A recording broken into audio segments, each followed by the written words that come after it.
Sadly, I don't think you are. It's a pretty dark scenario.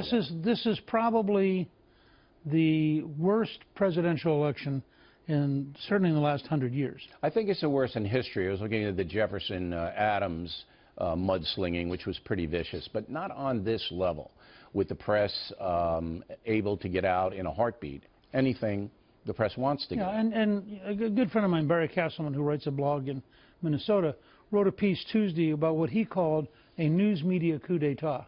He said he's seen bias before, but on Friday he watched virtually the entire news media attempt to destroy the candidate of one of the two parties.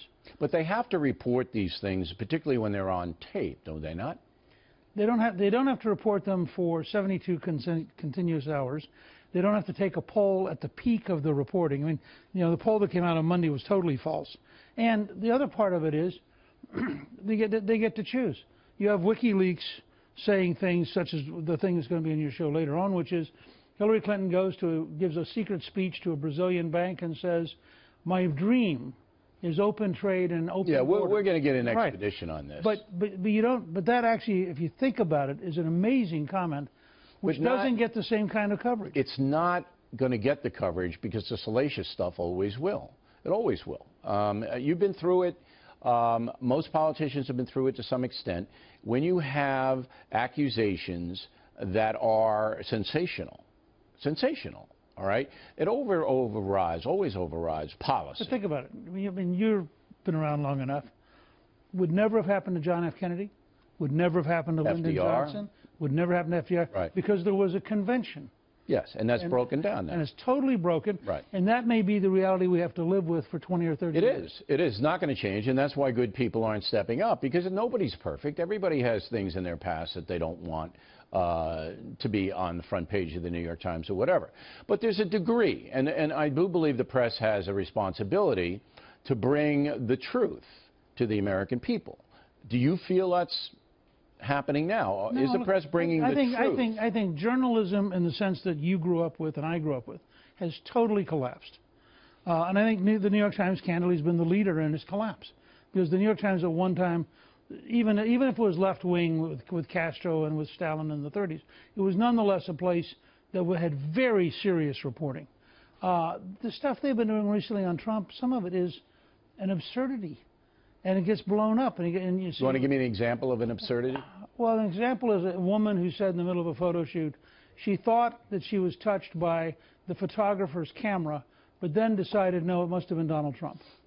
See, I don't even get into that stuff, because if it's filed, if there's something filed and the police are investigating, but anybody can say anything at any time. But the whole weight of the assault on Trump are people who never filed a charge, never made a complaint, but the New York Times has brought them all together, and they take something that, and clearly what he said on tape was stupid and despicable, and I'm glad he apologized for it. But this other stuff now is just a piling on of what else can we manufacture? The Fox News poll that we're going to give asks a question, is the tape, Access Hollywood, a game breaker or not? I'm going to give you the results in a moment. But you'll remember that John McCain was put through this mill with an alleged affair that nobody ever proved. And that was a front page story 8 years ago. Well, I was with Meghan McCain on Outnumbered today, and she was reminding people that the stuff that was done to her father is exactly the kind of scurrilous smear that is now being done to Trump. And notice it's very one-sided. I mean, I have never seen... Trump does have a history of being a ladies' man. I mean, so not John McCain doesn't have that history. Right. Trump does. But the crux of the matter is the American people getting the truth about both Clinton and Trump. Are they getting the truth? I'm prepared to stipulate that the candidate I like, Donald Trump, has on occasion been crude, if they'd be willing to stipulate that Hillary's both dishonest and corrupt. But they don't want to stipulate that. They being whom? The New York Times, the Washington Post. No, they're not going to do that. They're not going to make a comparison of behavior between. And the reason they're not going to do it is Bill Clinton. So, his behavior. But I'm not even talking about sex. I'm talking about a woman who says 39 times to the FBI, I can't remember, and then seems to remember everything in a debate. I mean, she's just totally dishonest. Well, okay, but... You may not want to render that judgment. I'm here as a guest. I'm rendering that judgment. All I'm going to say is that when you have an emotional campaign with people, being whipped up into a frenzy for one reason or another, Right. then you lose all clarity. There's no clarity anymore.